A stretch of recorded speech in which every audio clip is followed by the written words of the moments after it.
Hey, it's Drybear, and we have to talk about the genetically improved Greg clone in the room. And that is being able to stay on your feet and not die constantly when you're doing group battles inside of the First Descendant. Now, I'm sure you've experienced this a bunch in your group battles, and as people are now, a week later, starting to get their way into hard mode, doing some of the hard colossi, clearing out those battles, we're getting into a situation where a lot of people that are joining public missions, infiltration missions, or void intercept battles aren't putting in the necessary effort required to make sure their character can survive mechanics and aren't just laying on the ground crawling around like a slug constantly. So today we're going to go through all the minimum requirements based on the difficulty you're trying to clear, some easy ways to pick up your defense, and what targets you're looking for to make sure that you are survivable enough to not let your group down as you're going into match-made combos. Now let's start with what is hopefully the most obvious, and that is going to be elemental resistance. We'll get into the other stats in just a second, but I wanted to make sure that you at least cover this for each of the boss fights. All of these encounters will have a specific element that they deal the most of. And most of the time in these encounters, especially as you move into the hard mode intercept battles, this element becomes so much of a passive tick rate that if you don't have a minimum amount of resistance, you won't be able to stay on your feet for very long. Luckily, they've put this into the game, so you can go in, you can click on them, and you can see on the far left side, recommended attribute resistance. So for Gravewalker, you need 150 fire resistance minimum, 350 electric for stunning beauty, and as you move forward, 900 electric resistance. Now, what I would say is, for the normal mode void intercepts, you probably can just match this number and be just fine. And by the way, in normal mode, all the way up to Hanged Man, you can get upwards of 4,600 resistance just by a single blue module that you put on your Descendant. Very easy to match that. You can get, very easy amounts of electricity resistance or whatever the element is. And this is super important for some of the boss fights where there's unavoidable amounts of that damage. Executioner is one of them. He's got a room wide that hits. You're going to get ticked by electric damage as well. Also, when you're facing off against Hanged Man, there's going to be passive lightning strikes. It's almost impossible to avoid them all, and so you don't really want to be knocked down constantly, especially in a fight where there's a mechanic where someone has to run the cube around the room while everyone else focuses on a weak point. If everyone's down and you have to res anyone, it kind of kills the whole encounter for everyone involved. However, you'll notice that when you move on to hard mode void intercept, these numbers get significantly higher, and this is where I would argue that you not only need to match the minimum listed on these sheets for the hard mode intercepts, but you actually need to exceed it. So for Executioner, I would aim for about 8,000 to 9,000 electric resistance, and as you move on, another 8,000 to 9,000 chill resistance for Dead Brightheart, and that will constantly increase. So let's talk about how you can increase your elemental resistance and make sure that you have what you need in order to go into these fights properly. First and foremost, I would expect that most people that just hit endgame to have a loadout that's kind of like this, right?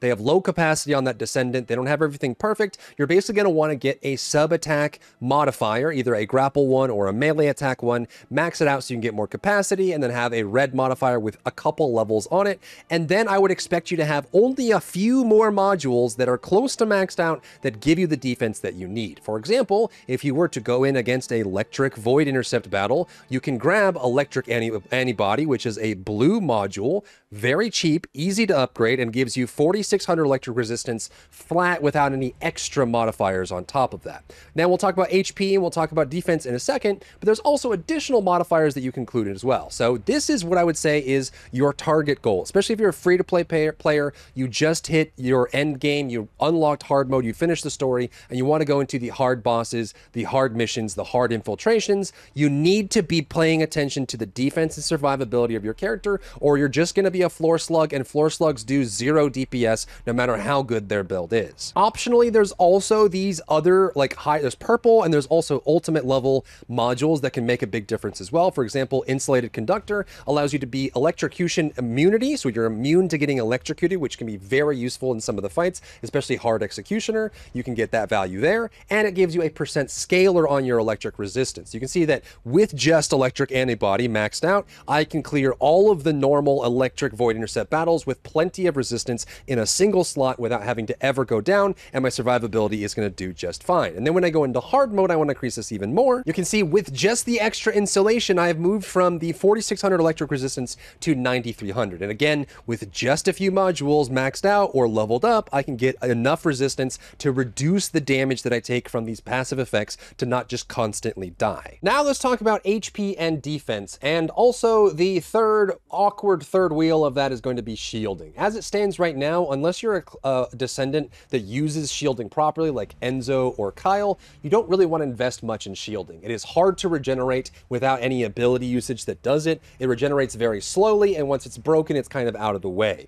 Right now, the current meta of the First Descendant and how you're going to be clearing the content at the end game, you want to focus primarily all of your efforts on defense and increased HP. And again, the same way, the cheapest and most easy upfront way to do this is just to get an increased HP module and an increased defense module. These are percent scalars that will scale up the base value of your character that will make that even better to make sure that you survive enough. So you combine this with proper resistance, with high HP and high defense, no matter what it is, you will be able to get through these fights without letting your team down. So that's kind of the baseline expectation. I would expect most, like anyone who's joining, especially a hard mode encounter, has this kind of setup as a baseline. Then as they form their character and start building out their build and adding more damage on top of it, that's when they start fleshing things out. But you don't want to forget or forego on defense to the point where you're not contributing to the fight. Now, once you have that baseline, we have the modifiers that scale up percentage. We need to make sure that we have the good base stats that get scaled up by these numbers so that these numbers can be effective, right? Because if you have 50 HP, scaling that up by a percentage isn't going to be very useful. But if you have 7,000 HP, that's going to be a very big multiplier on these percentages. The easiest way to get this maxed out is to make sure that your Descendant is always like level 30 plus. I don't think, personally for me, I don't think there's any excuse for anyone to be queuing for hard content with a Descendant that's like level 2 or level 5 or level 10. There's no excuse for it. You can very easily get your Descendant from level 10, like level 1 to level 40 in a matter of 45 minutes or like an hour, just by doing defense missions. Put it in there and get that. And again, what that does is it scales up all of the base stats that your character has so that all of these modules and buffs and bonuses scale to a much more respectable value. So yes, when you unlock new Descendants, like, you know, I haven't played Sharon yet, so my Sharon's level 1, so you'd have to play them to level them up to get them going. But I think that if you're going to pick a Descendant and use it at like level 2 in a difficult queue, especially one that requires a lot of effort, I think you're kind of, you know, insulting your teammates a little bit by bringing a level 1 or level 2 Descendant rather than just going to a defense mission and leveling up really quickly. So what do I mean by the defense missions? If you go into Albion here on the north side, just where you spawn in,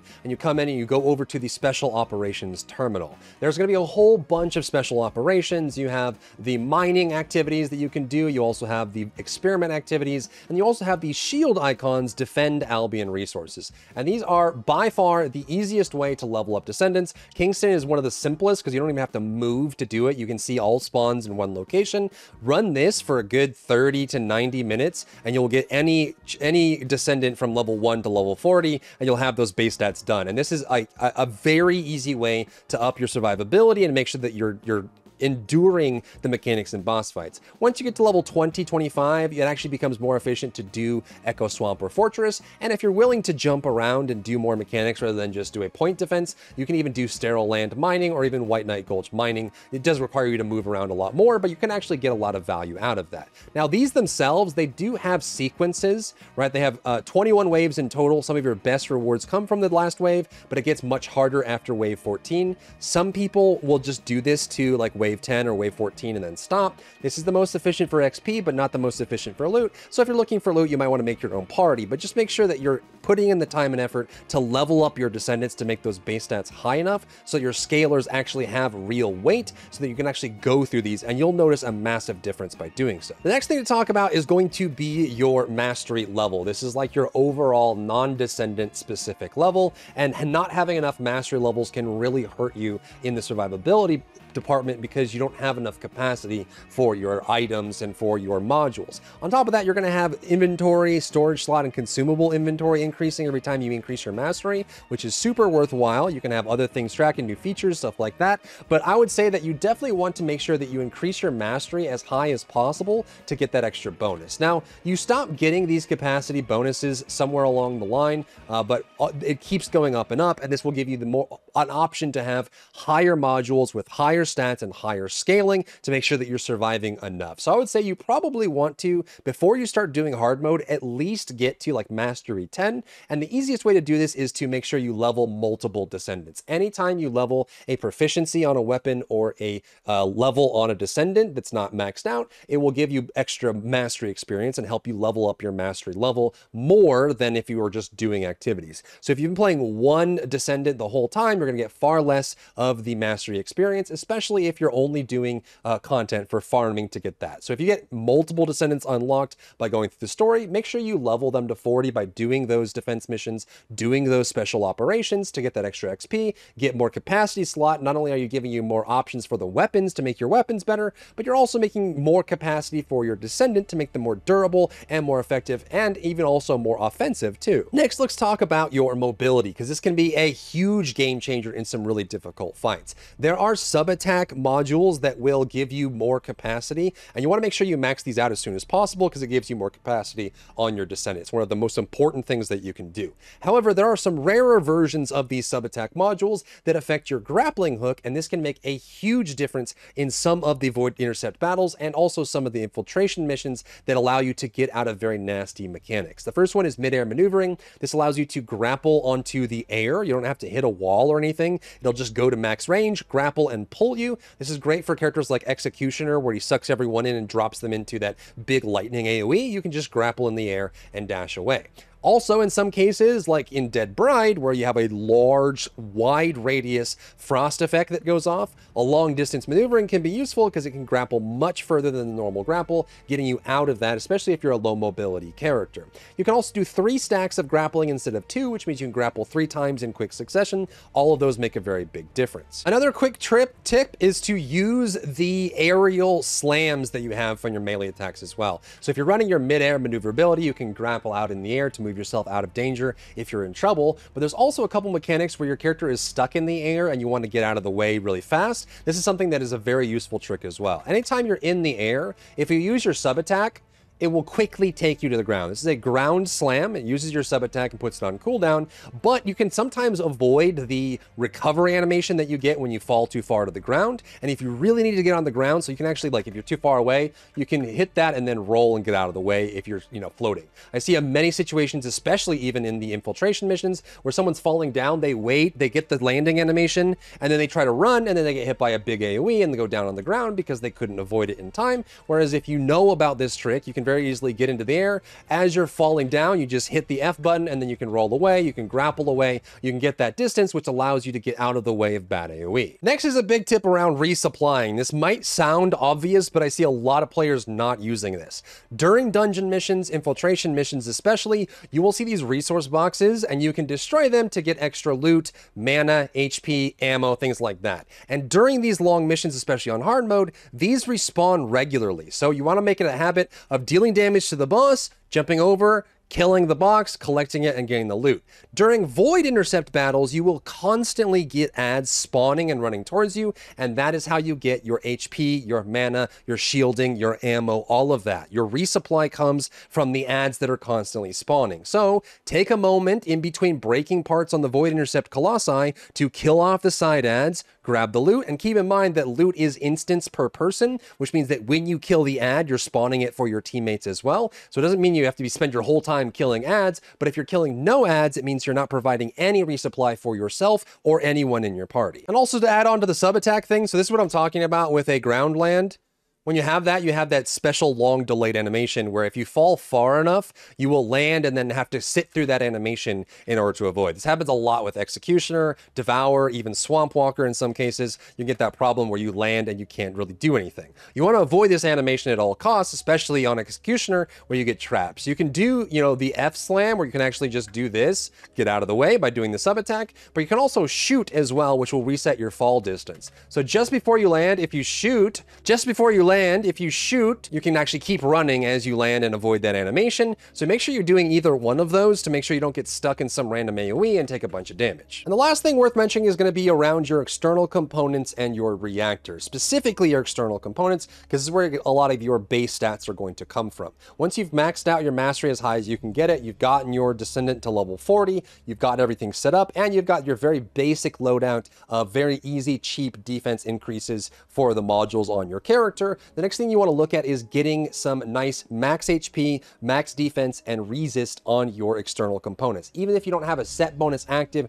you can see on this very simple setup, I have a whole bunch of max HP on the main stat, and then the secondary stat has chill resistance 3600, this has defense 4100, electric resistance 3600, toxin resistance 3200. You can get a whole bunch of survivability from these. So I would say the first thing you want to do when you hit end game, when you've unlocked hard mode, before you start trying to do hard mode pyromaniac and join into random matchmaking, is go and just make sure you have a good set of base external components with good defensive stats on them and resistances. Make sure you have good Descendant modules that give you resistances and defense, and make sure you understand what the mechanics are for that fight so you can actually stay alive and deal damage the entire time. And those are all the low-hanging fruit, very easy ways to get set up, and I hope that more people pick this up and start using it, because it will make the game better overall, especially for public matchmaking. If you have your own tips for defense and survival, drop those down below, and let's have a discussion about how to make our Descendants not stay on the floor as a slug. If you found value in today's video, leave a like down below, leave a comment for the algorithm to help this video get seen by more people, and don't forget to check out my other channels for other content and other stuff and other things.